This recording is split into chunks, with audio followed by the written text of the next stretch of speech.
you for having us talk to you, and it's a privilege always for us to share on gardening with nature. We always, one of our taglines, we always like to say that we are a part of nature, not apart from nature. Okay? And so many of us have moved away from working with and gardening with nature. So today we're going to talk about a few different things. We're going to talk about organic gardening and just some of the principles, and then we're going to talk about some specifics around pest and disease, some things for your autumn and winter gardens. So let's jump into it. All right, so has anyone, this is what your soil looks like on the inside. Okay, does anyone, have you ever thought of soil like this? I always say it's like being under the ocean and looking at all the corals and the fish, and there's a whole lot of life. It's teeming with life. And I say once you've seen this, you can never unsee it. Okay, so when we look at soil, because we just see the brown stuff there, you know, as the Americans call it dirt. We hate that saying because it sounds like it's useless. But yet this is really where all of our life, our growth, our health comes from. Also interestingly, if you had to look under a microscope at the inside of your gut, it would look like this. Okay, so they're like in our guts, they're goodies and baddies. Sometimes the baddies overtake the goodies. We have the same exact situation that happens in the soil. And do you know that actually our gut microbiome comes from the soil? It comes from what we eat from the soil. And when we work in the soil, when we put our hands in the soil, I mean, they say that a lot of good things are released. It's an antidepressant, releases serotonin, it does all kinds of really incredible things. So really important that we get our hands in the soil, for kids and things as well, for all of us to spend time just out in nature. Who feels better when they spent time out in their gardens? Even if we've been working hard, hey, we feel better. It's exactly that, the endorphins and things that are released. Okay, so why should we, I just actually want to get a show of hands. Who gardens organically? Thank you very much. And who has used our Talborne products before? Okay, thanks. I just want to get an idea of who I'm talking to, who knows and who's converted and who we still need to have chats to. So, why should we garden organically? Well, it's for the health of our soils. Ultimately, first off, it's for the health of ourselves. You know, there's so many people getting sick and things these days. We're using so many toxic products in our homes, in our gardens, on ourselves. And it's just important that we highlight this. You know, that the average woman, and this was several years ago that this study was done. Yes, gents, for those of you that are here, women need a little more help to be pretty than you do in the mornings. So we obviously have our lotions and our makeups and our hair products and all of these things, our soaps and things. The average woman is taking in 348 chemicals before her morning cup of coffee. Okay, so work that out in 1 week. It's about 1,700 chemicals a week. And our bodies don't know these substances, can't detox them all, and so we sit with these build-ups in our systems. Okay, so be aware of products that you use. Think about what's in them. There are lots of ingredients of all kinds of things. You won't even believe that there's antifreeze and things like that in some of our food products, a lot in pesticides. So just be aware and educate yourself. It's a process. I'm not saying go to your cupboards and chuck out everything now, but use a ditch and switch approach. So once you've finished off a product and you've realized that it's not that great for you, whether it's a garden product, it's a home product, it's a beauty product, doesn't matter, food product, then get rid of that one and try and make a more conscious and a healthier choice when you refill that pantry or when you refill your products. All right, so biodiversity. So this is, again, soil life under a microscope. See in the blue circle there, we have nematodes. Now people hear nematodes and they think, ooh, get a fright, nematodes are bad. Okay, so you get good nematodes and you get bad nematodes. We've been at a lab day and seen under a microscope how, you know, in the Western movies when they catch, they're on the horse and they catch the cattle with the lasso, that's basically what a good nematode, what trichoderma does with bad nematodes, is it literally, you see it going like this, it puts this thing out and it captures around its neck and it strangles it. And that's happening in our soil. So I always like to say, this is our team. All the soil life. We shouldn't be killing it off. We should be flourishing it so that it helps us. All right? Healthy plants, far less pest and disease. Okay, so we're going to learn to think of our soil and our plants like we think of our bodies.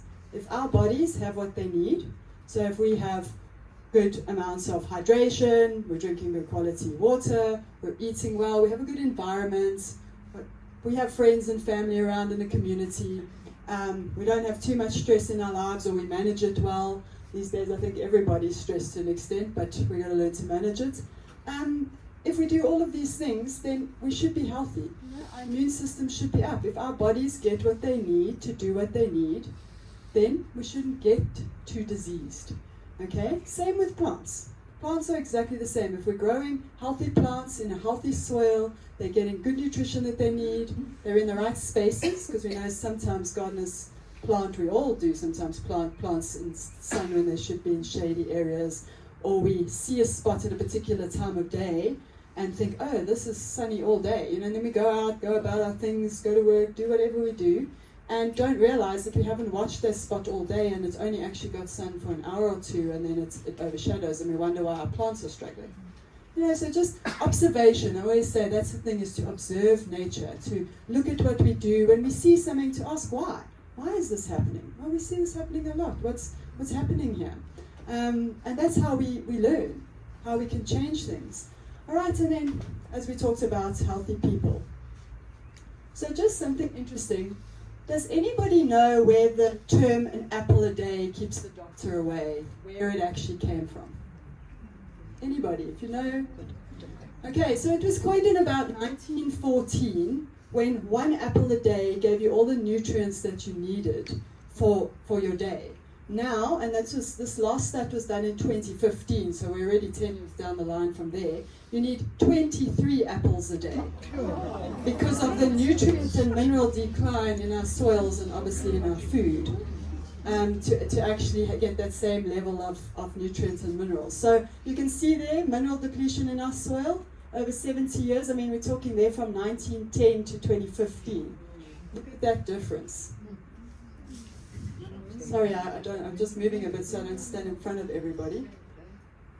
So, you know, that's huge. And we wonder why we are getting diseased, sick, why our plants and things are struggling. In agriculture, this is also happening on a large scale where people are growing food. So good to grow our food at home where we know what we're putting into our soil and into our food. So just a thing here around disease. Okay, has anyone ever looked at the word disease as a dis-ease? Again, something you'll never be able to unsee and to forget. All right, dis-ease. So when we see disease in our bodies, in our environments, in our plants, we must be looking for the dis-ease, the stress. Now, as we said, in plants, I mean in indoor plants, for instance, this is always a thing. We're either killing them with kindness, because all 3 or 4 people in the house, or you, husband and helper, are all watering the plant, but no one's talking to each other. So the plant's getting far too much water and eventually root rotting and things. Or the other way around, someone thinks somebody else is watering it and then nobody's watering it. So that happens as well. And just environment. Some plants need sunnier spots, some need more humidity. Same with outdoor plants, exactly the same thing. Some need shade, some need sun, some need more water, some need less water. These things, and nutrition, lack of nutrition is often a huge factor in plant stress, where we're not feeding our plants. I often speak to people, they come up to us and they show us pictures of their vegetables and their flowers and their problems. You know, like you guys show pictures of your grandkids to other people, we get shown all the sick plants. And so with these, a lot of people will come to me, and I mean lemon trees is one of the ultimates, roses as well. My lemon tree, and they show me this really yellow looking, sick looking, full of citrusilla and curly leaf lemon tree. And I'll say to them, when last did you feed it? And then they look at me and I can see like the cogs are going, starting to think, no, well, we've never fed it. So then I look at them and say, well, what would you look like if you never got any food? You know, it's a living system. The soil is a living system. Remember, that lemon tree or that rose or that vegetable, doesn't matter what it is taking nutrition from the soil to create that lemon or that rose or whatever it might be. If we're picking that tomato, we're going to eat it, right? We're eating it, obviously because we need food, but we eat so many times a day because we need nutrition. Our body needs that nutrition. So, what does it look like when we keep drawing out of our bank accounts but we don't do any deposits. All right, how long can we draw for if we don't put any money back? Okay, so that's what we're doing with the soil. We're basically saying we're mining the soil. We just keep extracting, but we're not replenishing. So just think about that. It's happening a lot across the world. You know, we've only got something like, it takes 2,000 years to create 10 centimeters of topsoil. 2,000 years. And then you see how soil is just washing off, it's eroding, it's blowing away. It takes 2,000 years to make those. It's not like we can just manufacture topsoil. So they say the world's got, in the UK and places like that, where they've got basically one crop climate a year, they're saying that basically we've got 60 years, so we may have 120 or so crop cycles left, and then there's no topsoil available. So it's really stuff that we need to think about. We think a lot about the other conservation things and animals and all of these things, which is very important, plants, but we need to think about the soil, is where these things grow and get their food from. Okay, so what are organic gardening principles, and how do we actually create this healthy soil that we're talking about? So, organic matter. So we need to put carbon into the soil, organic matter. How do we do that? Composts, adding good quality weed-free compost to your soil, either buying from beautiful garden center here, which has lots of options, or making your own at home. Mulching, covering the top of your soil. You'll see you can actually mulch up to 10 centimeters on top of your soil, up to. Okay, and do you know that mulch actually can increase or decrease soil temperature by up to 10 degrees. So in winter, obviously we want to increase our soil temperature, keep it nice and warm, our microbes happy. In summer we want to cool off and we want to stop evaporation and things like that, so that we can save on that water bill, because not all of us have boreholes and water is getting more and more expensive, and it's going to become more of an issue. So that's an important thing. The mulch obviously then breaks down, and you'll see it actually breaks down fairly quickly, and you're adding organic matter to your soil. So these are really actually easy things to do. They're quite simple, basic principles. The problem is a lot of us don't actually do them. Obviously using nutrition, good quality nutrition, like our Talborne range of certified organic fertilizers. I'll go into that later, but we only use those every 4 months, and we'll talk about the value add and things of those. Watering correctly, I think we've already spoken about that. Even hydrozoning in your beds, grouping your plants. So, everyone thinks water-wise is only succulents and dump rock, but you can have beautiful water-wise gardens just by grouping plants that need different levels of water and things together. So, you can ask the Hakers team here, they deal with that a lot. There's so many beautiful varieties of plants, so succulents are beautiful, but we don't have to just have hard landscaping. We can really have beautiful gardens. And then don't use toxins. The synthetic pesticides, fertilizers, they kill that soil life.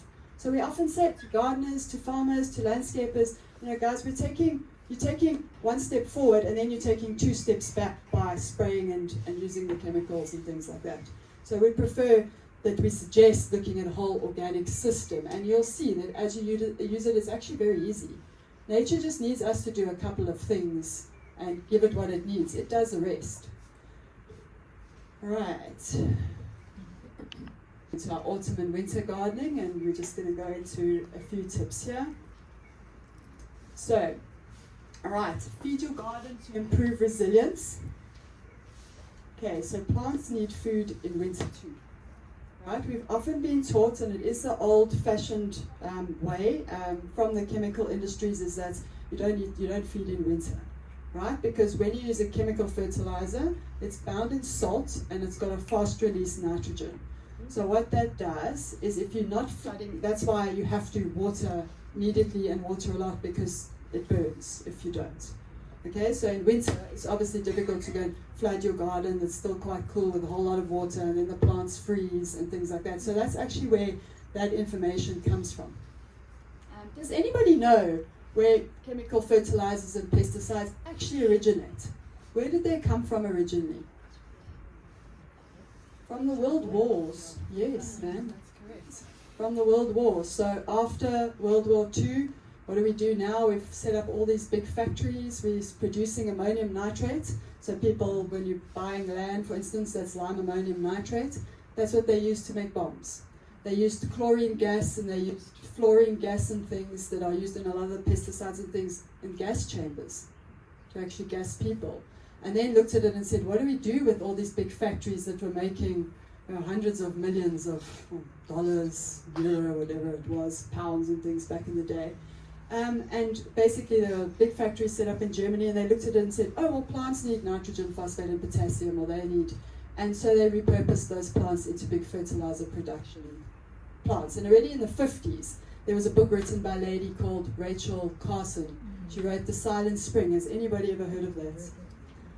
Great, it's excellent. And she talks about a day where there won't be birds chirping anymore. So this, call it organic thing, actually started way back then. It's the way we always used to grow. It's the way our parents used to farm and grow like this.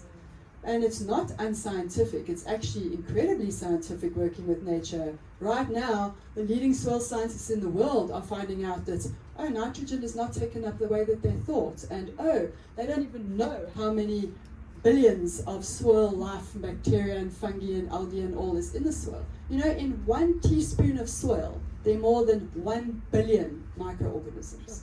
So they're working on it now to categorize all of these things, but it's incredible. It's so complex. So extremely scientific when we work with nature. All right, so why we feed all throughout the year. So with Talborne Range, you can feed at any time of the year. Doesn't matter if it's winter, summer. You feed every 4 months, so you don't have to feed more regularly than that. With chemicals, you're usually feeding every about 6 weeks. Okay? And Talborne is different in that it doesn't have manures and things. So your chemical fertilizers and most of your other organics are manure-based, either cow manure-based or chicken manure-based. We use things like bone meal, naturally mined minerals. We don't use manures because it depends on the quality of manures. So some are better, some are not great. It depends on the feed that the animals get. But what we want to do is we want to feed our plants. We want to have healthy soil so that we have resilient plants. It's the same with us. When our immune systems are up, what can we do? We can withstand attack from germs and things like that. Our immune systems are robust. It's the same thing with plants. When you grow a healthy plant, you'll see actually that the pest and disease activity is much less in your garden. Yes, they do come. Now we've had lots of rain and things, so there are fungal diseases and things happening. There's snails. I even had 2 slugs that decided to crawl into my house, and I had to shoo them away, telling them that this is not the spot for them. They belong outdoors. So yeah, we are having pest and disease activity at this point, but you'll see it's really reduced, and that's because it's a healthy plant. You know that when you're growing a healthy plant, there's a thing in a plant called a Brix level, okay? B-R-I-X. And what that actually is, it's the sugar, it's a carbohydrate sugar level in the plant sap. I'm not going to go into all the technical detail. But when your soil is healthy and your plant's getting the right nutrition that it needs and being watered effectively and consistently, and it's not in stress, then those Brix levels are so high in that plant that insects and things don't come and attack that plant because they will die. The high Brix level will actually kill them off. So that's why when you're growing healthy, resilient plants, your pest and disease is far less. All right. Okay, it's time now to plant all our new season veggies, herbs, all doing our autumn. Has anyone started with your autumn gardening yet, your autumn varieties? I'm a bit late, I have to admit. There's a bit much been going on, but yeah, I need to start my seeds. So it's an exciting time because we're going into the new season while we're still finishing off the old season of our vegetables. Okay, as we said, we want to protect our soil and plants from the cold. So some people have their journals and have their first and last frost dates and all of that's good to know. But yeah, just getting our frost covers and things ready. That will only be a bit later, obviously, as we go into winter. But putting your compost down now for your new season's planting, doing your mulching, because again, that retains your moisture and it keeps your soil nice and warm. There's so many lovely things now. We're almost a bit late, but garlic planting, do some of that garlic planting and things. That's fantastic time now. So feed your flowering plants. Who's fed their flowering plants yet a nice autumn feed? Not too many, okay, so there's still time. So feed your autumn flowering plants now, your aloes, and so for instance Andy and Quinton from the aloe farm, if anybody knows them, they bred that world plant of the year, the blackjacks, and now the blush pinks, agapanthus coming out. Who's got a blush pink agapanthus? Anybody yet? Not yet. So only Helen and I so far. So yeah, go and have a look for that. It's the first pink agapanthus in the world. But we'll be hitting all the nurseries and things June, yeah. So get on the list. Give them a list, a waiting list for that. But it's really lovely. So Andy and Quinton always say you want to feed now your aloes in autumn. A lot of people wait till later in winter and feed, but actually they're developing the flowers now. Right down in the base, they're developing the flowers now, so that when they pop out, they just flower, and you have beautiful autumn-winter splendor. So all your autumn flowering, even your fynbos and things coming into April, for anyone that has fynbos, it's a great time to feed them now in April. Okay, then we've talked about that, but just sprucing up your garden for autumn, winter, indoor plants. Obviously it's cool outside in winter, but we actually in Gauteng are very blessed. We usually have quite nice sunny winter days. They're great for gardening. It's not like in the Cape where it rains for 4 or 5 months. So yeah, prep your stuff for winter gardening. And we can grow all kinds of beautiful plants in winter. You know, the old things of, we don't really plant in winter. You've got beautiful winter colour. You've got, Heckers will have all the beautiful autumn winter colour and things coming in. There's the lovely veggies. You've got a whole new season of veggies you can grow. So none of us can say we've got nothing to do in winter. Right, and then amend your soil for the season ahead. So when we're doing all this planting and things now, let's prepare our beds. Alright then, just a quick, I'm sure everybody's seen this, but for our autumn winter colour, the thriller filler spillers concept. So something that's a thriller, something that fills in, and something that spills over your pots. My husband's a landscape designer, so I always get told this is how I must plant things. Alright, we just want to go into, because this is a lot of things that people have been gardening, like I'm sure many of you, a lot been gardening for a long time, and others perhaps newly started. That there are a lot of organic solutions for common gardening problems where we would just have sprayed something or just done something, because we're not actually looking for what's causing that problem. And generally what happens with that is that we do that, but we haven't fixed the actual problem. So the pest and disease or the weed or whatever it is just keeps coming back and back and back, and we keep spraying or doing something, pulling out, but we're not actually changing the situation. So, unbalanced pH. Okay, so either too acidic, too alkaline. A lot of the time, more tends to the acidic side, creates problems. Right? It just, plants don't grow well, you get broadleaf weeds in the lawn. Generally, broadleaf weeds in the lawn are an indicator that we've got acidic soil. So what do we do about that? Okay, we do our normal fertilizing and things like that, and the lawn dressing every now and again, but we put down a bit of lime. Just agricultural lime. I'm sure Heckers has it on their shelves. Yes, I'm sure they would. All nurseries have that. And you put it down, 200 grams per square meter, just 2 or 3 times, and it will already from the first application start bringing up your pH to a more neutral. And you'll see the broadleaf weeds and things actually start curling up and dying, because now the condition for them to be there is not right anymore. So weeds are actually an indicator of what's happening in the soil. Alright, so we need to learn to read our weeds. So for instance, a dandelion has a long taproot. What is it doing? What is a long taproot doing? Anybody? It's decompacting the soil. You've got a compact soil. Then obviously your pHs are a problem. A great one is termites. Termites are actually there, and this is just an interesting fact, but termites are actually there as nature's soil conditioners.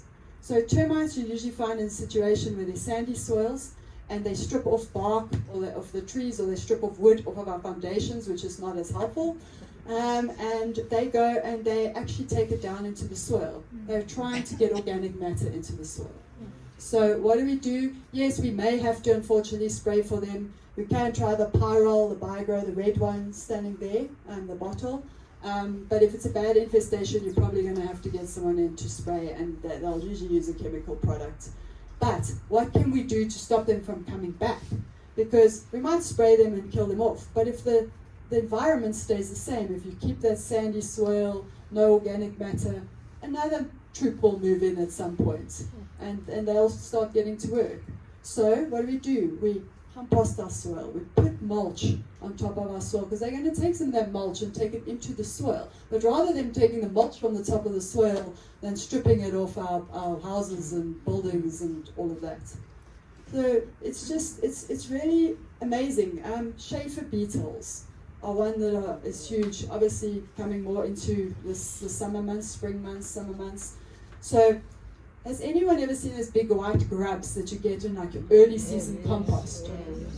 That turns into your Schaefer beetle in about October or so onwards. So yeah, so look at that, take them out. If you've got chickens, feed them to the chickens. If not, use a Pyrol or so to spray them and kill them off, because it's the life cycle of the Schaefer beetle. So you see, we see so many of these things, but we don't actually know what they are. And it's just a learning. Once we're made aware of this, that makes sense. We've seen it all the time. Mole crickets in your lawns. Has anyone got mole crickets? Me. Yeah. So what mole crickets are actually after is often you have anaerobic soils, clay soils, the pores are tight, and you actually have the roots of your lawn are rotting. And therefore the mole cricket is actually attracted to the methane gas from the rotting roots. So there are a number of things you do. You would spray with the Biogrow Pyrol. Just going to grab it here so I have one to talk about. Spray with the Biogrow Pyrol, just drench it into the lawn area. You'll see that they come up. But also then try and spike and aerate the lawn, put a lawn dressing on, and also feed for stress. You can, if you've got clay soils, you can put down some gypsum up the clay soils, and then just the lawn dressings and things will also help to break it up. Once you change their condition, no more mole crickets, because the methane gas and all that they want from the rotting roots is not there anymore. Vetch, the little white clovers that you find growing in the lawn. Who has that? A lot of people. Okay, so that's actually a good thing. It's not a weed. It's actually a nitrogen fixer. Okay, so it's bringing the lawn needs nitrogen, and it's fixing nitrogen into the soil. But some people don't like it. So if you don't want it there, what do? Feed with a high nitrogen fertilizer. So like Helen will pick up our Vita Green 515. It's got a high nitrogen, but a balanced potassium as well. And feed with that, and you'll see that it goes away, because now you've given the lawn the nitrogen that those little clovers are trying to bring into the soil. All right, so Citrusilla, I think one or two more things. Citrusilla, curly leaves. Who's got citrus? Okay, yeah, I think all of us have some citrus. So that Citrusilla is a leaf-sucking insect. Obviously, that's why the leaves curl, because it sucks out the sap.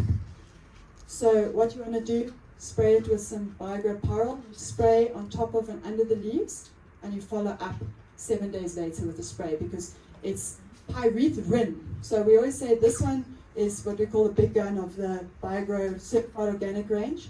It's pyrethrin, not pyrethroid. Pyrethroid is the synthetic one, the toxic one. Pyrethrin is actually extracted from the chrysanthemum flower. This particular one they extract from chrysanthemum flowers in Kenya, and they mix it with the non-GMO canola or rapeseed oil. So the oil does the smothering of the next stage of insects, and the pyrethrin does the killing. That's why you want to follow up the 7 days later, because you're just making sure that that next stage is knocked out. And you use basically 10 mils per liter. So it goes really far. You can use it on indoor plants, outdoor plants, across a whole lot of things, even spraying around your foundations of your house for ants. I don't know if anyone else had their house swamped away by ants recently, but they just about carried ours away. The cap is 10 mils. The cap is 10 mils. So it's just 1 cap to a liter of water. Spray today. Yeah, so this, that's very true, thank you, Helen. So this one you'll spray in the late afternoon is best, or early morning, but late afternoon is best because it's active through the night, and then it's broken down by sunlight. So you can spray it on any of your vegetables, your edibles, your roses, anything. You can pick them tomorrow morning. You can eat them your produce tomorrow morning.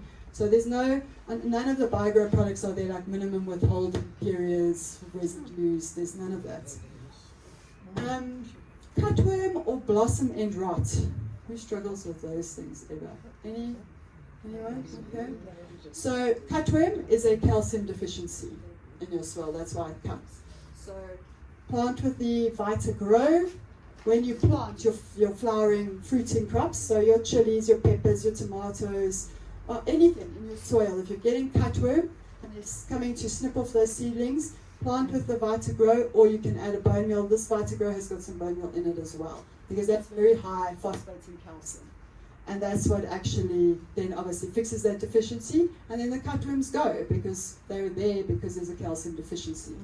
Blossom end rot is the same thing. So blossom end rot in our tomatoes, in our chilies, we're going to show you some examples of it now. But in our brinjals, all of those things are a calcium deficiency, causes blossom end rot. So same thing, feed with the Biogrow, or actually when you plant your fruiting crops, plant with the Biogrow, or you can use the bone meal if you've got that, and one or the other. You don't need both, right? Because the Biogrow has bone meal in it already, so you don't need to add. It's not like the old way of using a 232 and then super phosphates and then adding bone meal. You actually don't want to overdo it with phosphates, because too much, so we always like to say we want to keep everything in balance. Too much phosphates of any kind can lock up your soil, and then your plants actually can't uptake nutrition. So just use it as directed, a handful per square meter once every 4 months. People often say, oh, the Talborne works so well, we use it every month. It's not necessary. It's not going to burn and things, but quite frankly, it's strange to say coming from a company, but you're wasting your money. Okay, it only needs it every 4 months. Obviously, if you're planting new, you can add when you're planting new. So this is just a soil pH chart. So our bodies work this exact same way. You know that a lot of your cancers and diseases like that actually can't spread in an alkaline system. They only spread in acidic systems and develop in acidic systems. Now, a lot of our systems are quite acidic, so we need to work on that. But you see here, just interestingly, that your soil pH between 5.5 and sort of 7 is where you want to be. That's where most of your nutrients are uptaking well. Okay, if it gets too acidic, you see that your nutrients are not being taken up well. And if it gets too alkaline, they're still taken up better, but they start dropping off further up if you go to 8, 9s in your pH scale. So that's exactly the same with our bodies. If our bodies are sort of neutral, where they function best, then we're going to uptake our nutrients better from our food, from our supplements, from all of that. Okay, and limit diseases. We've got some of these. Helen, will you pass around in that stack of things? But we've got this chart which shows deficiencies. So you can just pass it around and have a look at it. It shows deficiencies in what your plant leaf would look like, so that you can identify them. We'll talk about one or two of them, and I'm going to show you that just going forward here. So a nitrogen deficiency. Often nitrogen deficiencies are quite difficult to decide on, because a leaf can turn yellow by you thinking there's not enough nitrogen, but it could be in a nitrogen negative cycle and things like that. What happens often is when people put, for instance, big pieces of like bark mulches and things like I'm talking, where it's not smaller pieces, where they're big pieces, you have the micro, how does that break down?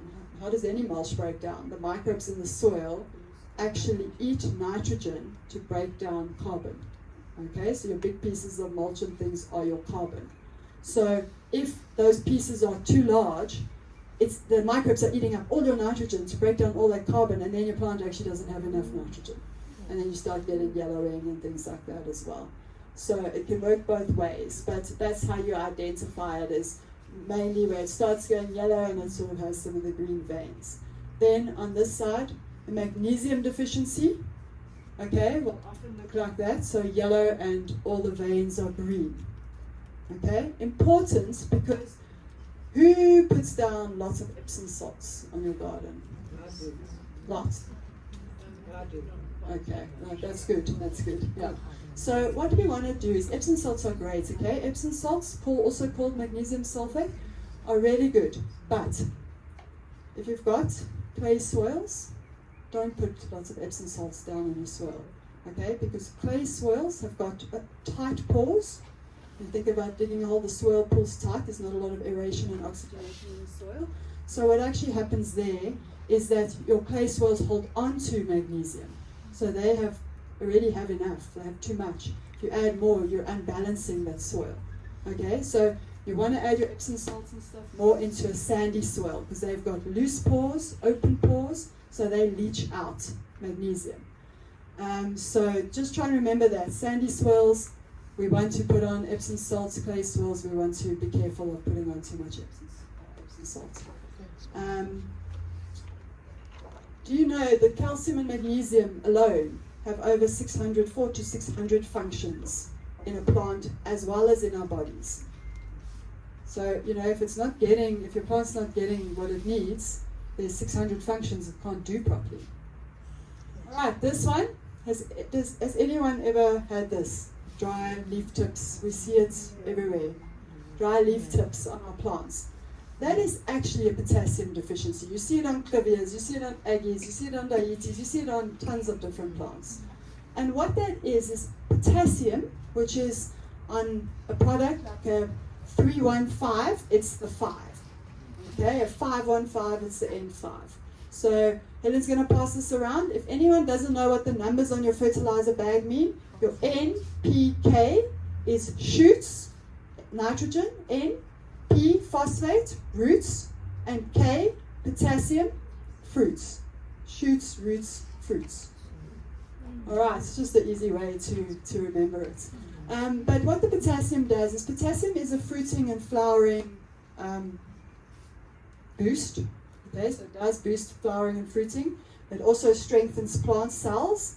So people know this about potassium. Okay, so when we say it strengthens plant cells, what we're saying is that the chojos can't easily come and chew through those stems and leaves because they're nice and strong.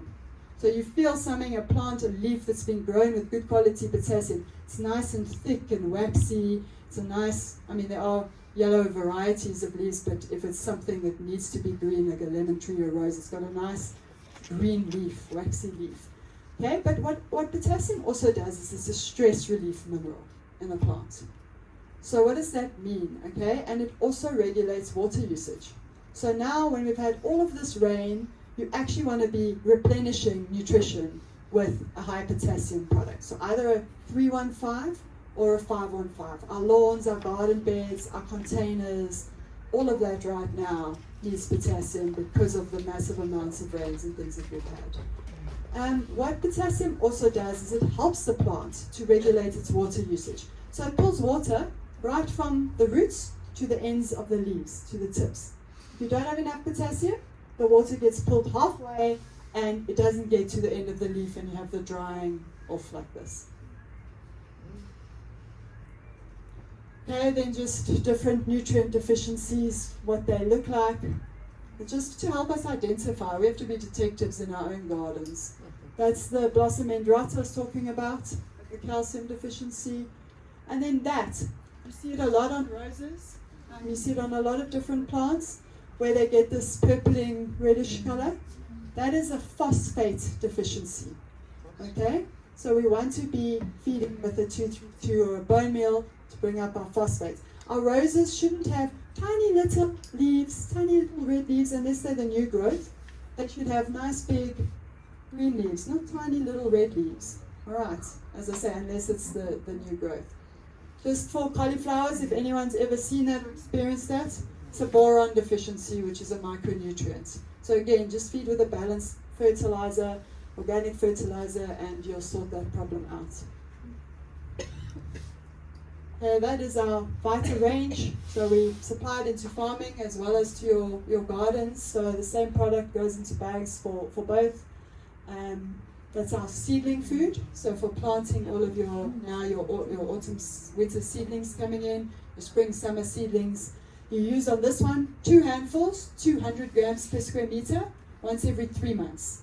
So basically, plant them, do your pinching off of your and deadheading of your seedlings after 3 months, feed a bit again, and your seedlings will just carry on going. And it's a 1 kilogram bag. It's not an expensive product. It's a really good product. It works very well. Okay, then we've got the Biogrow, as we said, which is, you've got this all on your users charts in front of you, so you can have a look at that. But just briefly, this is what you plant with. Plant your roses, plant your trees, your fruit trees, anything really new that you're planting, that's especially going to fruit and flower, you plant with your Biogrow, even your clivias, your aggies, all of that. High phosphates, high calciums, develops nice strong roots and gives you vigor and energy for that plant to grow well and establish well. Fruit and flower is obviously flowering and fruiting, and like I said, stress relief. So if we have very hot periods, or we have very rainy periods, we want to feed with the potassium for that stress relief, and obviously also for all your flowering and fruiting. So anything that flowers and fruits. Your Vita Green is your lawn and foliage, so all your leafy greens, palms, cycads, all of those. Even your spinach and things if you've got it. Your lawn, obviously, it's a huge one for the lawn. The Vita Veg is your veggie and herb fertilizer. So this one is for all your leafy green veggies, your brassicas, your cucumbers, cucurbits, all of those kind, and your herbs. Alright, spinach, kale, all of those. And then your bone meal, which everybody knows here, planting of your trees and things like that, again for calcium deficiencies. It's really good for that. So you use, on all the Vita products, you use 100 grams per square meter, basically a level handful, once every 4 months. So people will often say, oh, the Talborne product seems expensive to the other products on the shelf. Well, yes, if you're comparing bag for bag, if you're not looking at what you actually get for what you're paying. So Heckers, our great friends here, they will always say that if you look at it, you're buying in 4 months. If you use, say, a chemical fertilizer, you're feeding at least every 6 weeks. So you're feeding at least 3 to 4 times in that 4-month period. Where with Talborne, you're feeding once. And then we don't have just the NPK, we have all the micronutrients and things on the bags as well. Helen will pass it around. So if you look on the back of the bags, it looks like a vitamin bottle for your plants. It's got all the ions, calciums, magnesiums, all the other nutrients. So you're really getting a full feed for your plant. So actually, the Talborne products work out half the price of using another alternative, even another organic manure-based product. So our nutritional levels in the Talborne are about 2 to 3 times of another organically manure-based organic. But you can just look in the back of the bag. Yeah, it tells you all, and it gives you all the directions for use, so you don't have to remember everything that I'm saying. They're certified organic. Just pick that up and just show the certification. That little logo tells you they're certified organic, so it's your assurance that our products don't have toxins and harmful ingredients and things in them. Our factory is inspected every year with very stringent international regulations. So they look at everything from our inputs to our storage to what cleaning materials we use, and only then do we get the renewal of our organic certificates. And the worst part is we have to pay for euros in that, so it's very expensive, and getting more expensive. But it is worth it to us to know that we can assure our clients of that. And we also have export farmers that export their crops grown with our products, and they test them. When they get to Europe, they do a residue test, and if they pick up anything, they'll send hundreds of containers of citrus or whatever back to South Africa if they don't get. And the guys can lose their export contracts, so it's a big issue. Now we've got the earthworm castings, the Fertilis and the soil care, and that is just earthworm castings. It's free-range dairy cow manure put into trenches that the earthworms work through, and you get a really lovely, rich soil conditioner. It's really a humus, as we like to call it, black gold. So that is really lovely for soil conditioning, adding into your indoor and outdoor containers. You just put a centimeter layer on the top if you're not needing to repot or transplant. And then you can use it for so many different things. You can use it as a lawn dressing. You just put, again, a cup per square meter, and you can do it once or twice a year. And it really just builds that soil life and soil conditioning. The liquids range, So this range is actually 100% plant-based. It doesn't have any of the stinky smells and fishy smells and all of that. It's a very similar product to the nitrosols, but it is at a better price point. It's also actually an international product. It is a Dutch product that's been on the market for 20 years, and we launched it in South Africa in 2021. So it works really well. But it's a potato and sugar beet extract. So does anybody know what sugar beet is or looks like? Okay, we get our sugar from sugar cane, the Europeans get it from sugar beet. So it looks like a big kind of white, suppose mixed between a carrot and parsnip, or yeah, that's what they extract their sugar from. So the molasses, or the sugar basis in the product, feeds the soil life and feeds the plants. They're all amino acid based products, so they strengthen, they develop plant tissue and they strengthen plants as well. So we've got the three, you've got the charts with you as well, the users charts. We've got the leafy greens, which is your 712. All of these can be used indoors and outdoors through drippers and irrigation systems, or just spraying onto the plant or in a knapsack sprayer. And you feed every 2 weeks with them. So if look at some of your indoor plants only require food once a month, then feed it once a month. But generally those will last for 4 months because they're slow sustained release. These liquids all you have to use more regularly. So I would plant with the Vita just because I'm busy, and then I know my plants have nutrition for that 4 months, and then I feed my indoor plants and things. I feed with my Nourish. I use it outdoors as well, and I used to give the plants a boost when now we've had so much rain or we're having heat. All the best is when you're going away somewhere on holiday and you ask the neighbor or family member to water the plants. And they said that they would come 3 times a week like you asked, but they end up there perhaps once a week. And then you get back and your plants are all... so give them a nice boost. You can give them a boost before you leave, and perhaps one when you come back, and then you know that they are taken care of to deal with any stress while you're away. We've got the multi-plant, which is your 514. So you'll see in our Talborne products, our nitrogen, so 515, 315, 416, 514 are all balanced, the nitrogen and the potassium. And the reason why we don't do, for instance, like 1815s and formulations like that is because you might have a very fast boost of nitrogen, but what that does is it actually grows fast, soft growth. Okay? And then you are actually baiting in all the hohos to come and eat on that soft growth because they can easily chew through it. There's not enough potassium to harden off the cells. And they just come in and have a feast. You basically invited them for a feast.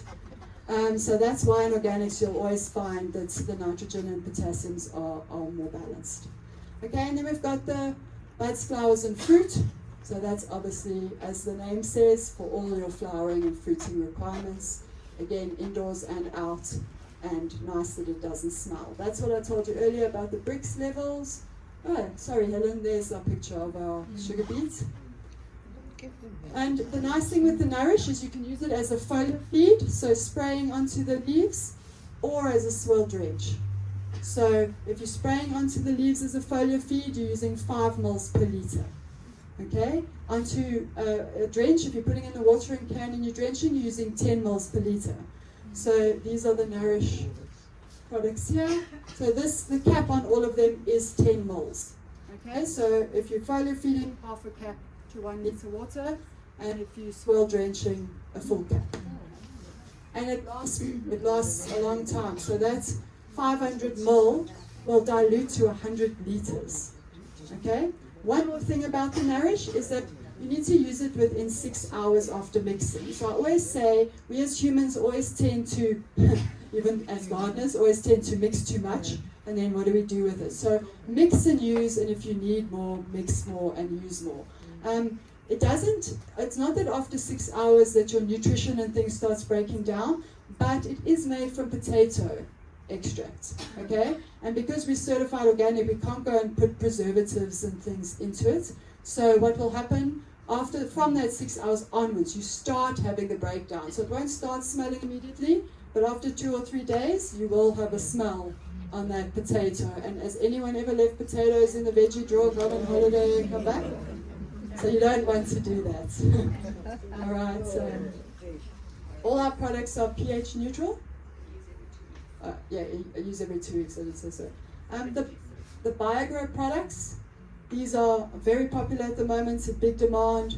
The bio neem especially is in serious demand at the moment in the market. It's really, all of the Biogrow products are really good quality products. They've been on the market for a long time, 25 years in South Africa.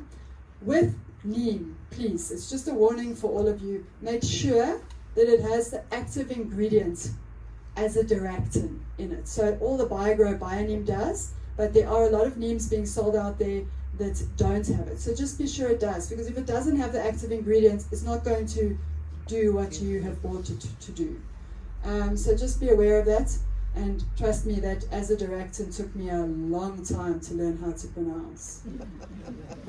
So your insecticides basically are your BioNeem. So your BioNeem works for, it breaks pest life cycle. So it works for aphids, bollworm, codling moth, fruit fly, snout beetle, spider mites, and then all your chafer beetles and things. So this one is really for your sucking and chewing insects.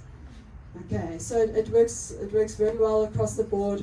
I always say if you have a few of them, then you can mix together the Biogrow products as well, which is also nice, and you don't have to spray one, go back, spray the other. You can just do it all at once.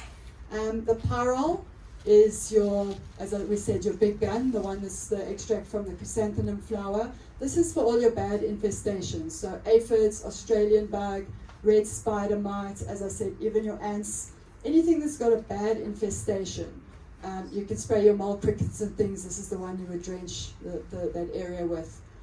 So yeah, here you again mix all of these. You're mixing like 10 mils per liter water. So they seem expensive, but they actually go really far. Okay. Yes. Are they safe around pets? Yes. So they're definitely safe around pets, around humans. So you around your biodiversity, as I said, just be careful with your Pyrrol. Spray it late afternoon, early evening, because your beneficials are basically gone to bed then, they're not active, so they won't be affected there. Also, just all of the Biogrow products, be aware of for spraying midday when it's 30 degrees. Because of the oil components, it can burn the leaf, but it wouldn't usually burn. It's just if it's very hot, then rather, that's why we also suggest spraying late afternoon. So yes, safe for kids, for pets. We don't have any. There's a purple one as well in Unisand. But the pheromol is your snail and slug pellets. So this is a lovely one because it's actually I must go to my. Let me go to that quickly. So these two, the lily borers that get into our clivias, get into our aggies, get into all of that. So watch for them. The reason we're talking about it now, I know it seems a little bit sort of out of the season, but their moths start coming up from late April to June, and again from August to October. So you start seeing the caterpillars and the moths and things appearing at those times. So what we want to do, we all know this is what it looks like. I'm sure we've all seen these guys. So try and take them off manually off the plant, or spray them with the Pyrrols and BioNeems. You mix them together. Spray them when you start seeing them, because once it gets right into the bulb, then unfortunately most of the time you're going to need to use a systemic pesticide, because your organics and things don't work well on them when they're already in there. But if you can get them before then actually prevent them. Again, feed those plants, because a lot of pest and disease is coming because plants are a little weaker or haven't had the nutritions and things that they need. So yeah, just remember that. Make a note, start looking out for them now, late April, and from late April to June, and again from August to October. So when you see the caterpillars, you thoroughly wet the leaf with the Pyrrol, and then the Biogrow, the BioNeem, you spray twice a month, and just thoroughly wet the tops and the bottoms of the leaves, and spray up and down the stems of the plants as well. Even for your ants and things going up your lemon trees and stuff, use the Pyrrol, spray up and down the lemon tree trunk as well, because you will always see that ants and aphids and things, they travel together. So the ants actually, it's phenomenal. I have to just quickly tell the story. The ants actually go, and you can go and Google it. It's on YouTube. But go and look for this video where they say ants are the only other livestock farmers. That's what it's called. And you literally see the ants going. They pick up the aphids like a dog picks up its puppy in its mouth, and they carry it up merrily onto the plant, onto the tree, and they pop it down there. The aphids then go and obviously chew and suck and get the sap, the honeydew, and that's what feeds the ants.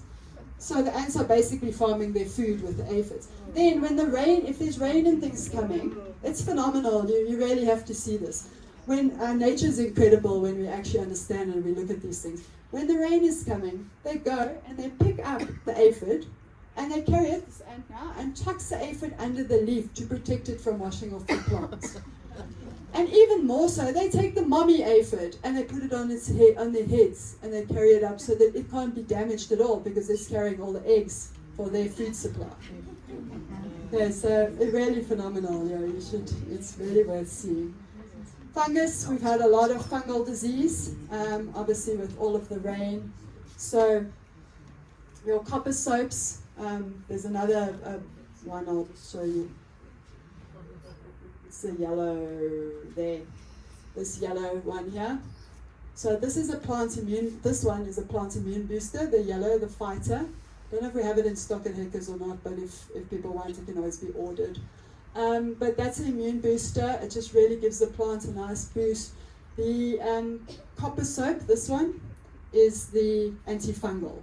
So this one is actually what attacks the copper attacks the fungal spores and kills that off. So again, the copper soap and the fighter can be used together. And obviously things like downy mildew, early blight, powdery mildew. I don't know, we all have a little bit of mildew at the moment after all this rain. So again, you're using them pretty much all the same way, 10 to 20 mils per litre water. And then you spray it on, and I've been using it very effectively in my garden because I've got quite a few squash and pumpkins and things, and obviously their leaves with all this rain are getting fungal disease. The pheromone was what I was talking about, yes, thank you, Helen. It blended into your outfit, so I couldn't see the backs. The pheromone is a really good one, a snail and slug pellet. There are others on the market, again, all certified organic, so safe for pets. Janelle's got the cutest little puppy, little doggy, so that's why she's concerned for pets.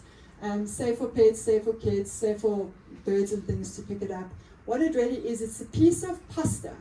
So, you know, like when we cook our spaghetti, it swells up, and then if you have to take it out and leave it there, it will dry up again. That's what it does. It's basically a piece of rainfast pasta, and it's got iron phosphate in it, which is naturally occurring in the soil. Why it doesn't affect humans. The snail then comes and picks that up, and it disrupts their basically digestive and reproductive systems, and they then crawl away and leave your plants. So what's nice about it is there are others on the market. This one, however, stays around for about 3 weeks, even when there's rain. It doesn't dissolve on first contact with water. So again, it seems more expensive, but it lasts longer and it all goes a long way. You literally are using a level teaspoon or 5 grams of this per square meter. You just sprinkle it down. You see these little pellets, they're tiny little pellets. And that's it. So water, just wet your swill a little bit before applying it, but it's really an excellent product. It's a German product, and we know Germans know how to make things right.